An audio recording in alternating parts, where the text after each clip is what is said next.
An old man got on the train. The old man was alone in the above compartment. Suddenly, 12 young men got on the moving train and started singing. They were cutting mangoes with knives and eating them. Suddenly, a young man said, "Let's pull the train chain and stop the train." Second young man, "No, friend, it says 500 fine or 6 months in jail." First young man, "We'll collect 100 each. There will be 1,200 left and we'll have lunch with 700. Let's just have fun," so he took 1,200 and put it in the first young man's pocket. Third young man, "Friend, if we pull the chain and show that old man, we'll save 500 and have fun again.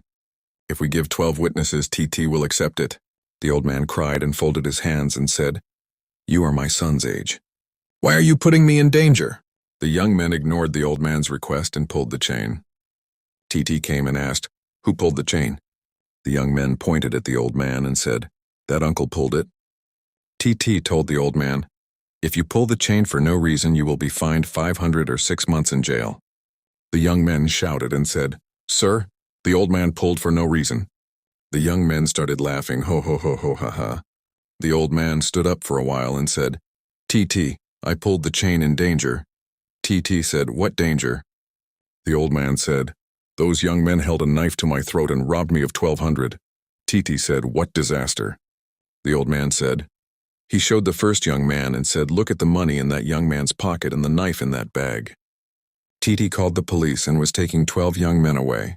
Then the old man showed his gray hair beard and said to the young men, "These didn't grow in the wind.